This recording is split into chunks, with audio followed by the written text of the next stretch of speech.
Good day guys, so today we are driving the Kia Sportage and it's a 2019 model and it's a 2-liter. And one thing I really like is that it's a natural aspirated engine, so there's less maintenance that you're going to come across. So we're actually driving it on gravel a bit just to check it out in terms of handling, and thus far it's been good. There are a few rattles here and there, but nothing hectic. And the fuel consumption, we've been averaging 7.6, which is good because the manufacturer says should be averaging about 8.7. So yeah, in terms of it being a petrol engine and an SUV, compact SUV, it's actually quite fuel efficient.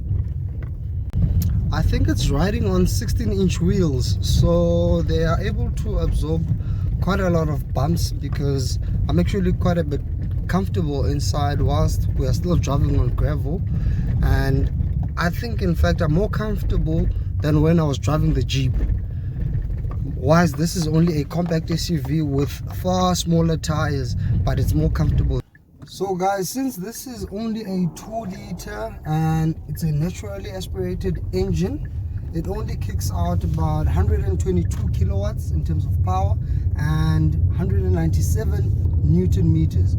It's not a lot when comparing with turbocharged engines, of course. But so the disadvantage of having a naturally aspirated engine is that you won't have a lot of power, you won't have a lot of torque, you'll just have enough to take you from point A to point B, basically. And on the other hand, in terms of the advantages of it, is that there's less maintenance. You won't have to be maintaining a turbo. Your turbo won't blow if you don't warm up the car in the morning and so forth.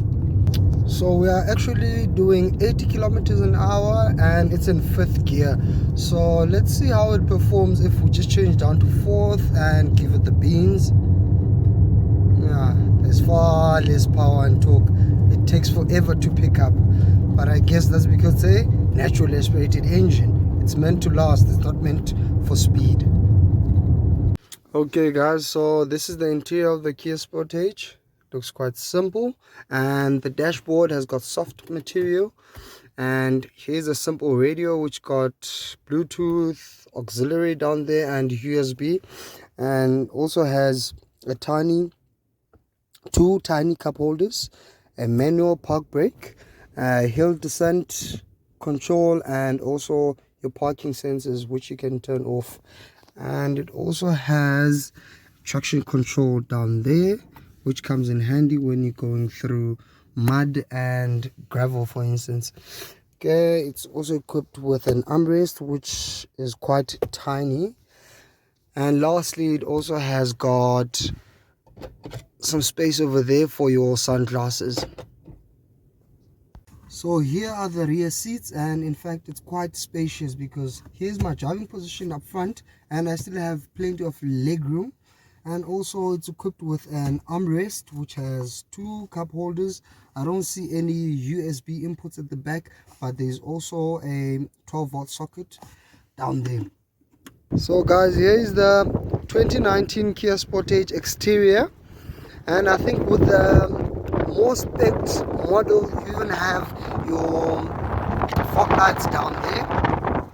Here's the side profile of the mid-size SUV, in fact compact SUV, and it's in fact riding on 16-inch wheels. They are 215/70, so they can absorb quite a lot of bumps on the road. The styling of it looks quite nice as well. And let's go look at the rear, which also looks nice. It's got that nice strip going all along the boot right there. So let's quickly look at the boot, and it's in fact quite spacious because on the specs of the car it says that it's got 491 liters, but I think it's missing a 12-volt socket in case you want to charge some stuff at the back. So guys, a few weeks back I actually drove the Mazda CX-5, which is a direct competitor with the Kia Sportage, and in terms of space I think this car is more spacious than the Mazda CX-5, but the Mazda CX-5 has got better styling. It's aesthetically better in a way than what. So in terms of ride quality, when comparing it with the Mazda CX-5, I think the Mazda CX-5 has got just a bit better ride quality than the Kia Sportage, and also the sound insulation in the Mazda CX-5 was also a bit better than what we currently have. This one is good as well, but not as good as the Mazda CX-5. The sitting position of this car I actually don't like, because it feels like you're sitting on the car instead of in it. But you can clearly see everything on the outside, and you can really see how far you are when you want to park it. But it doesn't give me that seating position I had in the Mazda CX-5. The reason I'm comparing the two, because they're direct competitors, and also the rear view is not the best because of that tiny window at the back, and there is in fact a bit of a blind spot when you're looking at the C pillar. If we just look around over there, when you have to park it, it's going to be a challenge, but at least you get your parking sensors, so that will make life a bit easier. So my thoughts on this car is that it's quite spacious, practical as well. So if you got a family, this is the right car to buy, because it's got a lot of space, hence I'm saying it's practical. But styling, I'd rather go with the CX-5. If the styling of this car is okay, but I just like the CX-5 better than this one. And I think in terms of budget, the CX-5 cost a bit more, I think about 50,000 more than this. So hence you'd get your touchscreen in the CX-5, and you only get this simple radio in this base model Kia Sportage. So today we went through the 2019 Kia Sportage 2-liter petrol, and it's naturally aspirated, having a power of 122 kilowatts and 197 Newton meters. So when comparing it with the Mazda CX-5, which one would I buy? I think I'd go with the Mazda CX-5. I just think in terms of aesthetics, that one looks far better than this. And well, the Mazda costs just a bit more than what we currently driving, the Kia Sportage, but I think the 50,000 odd is actually worth it.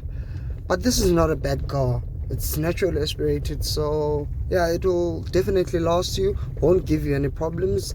And the owner of this car is in fact a lady. She hasn't had any problems with it for about a year or so now.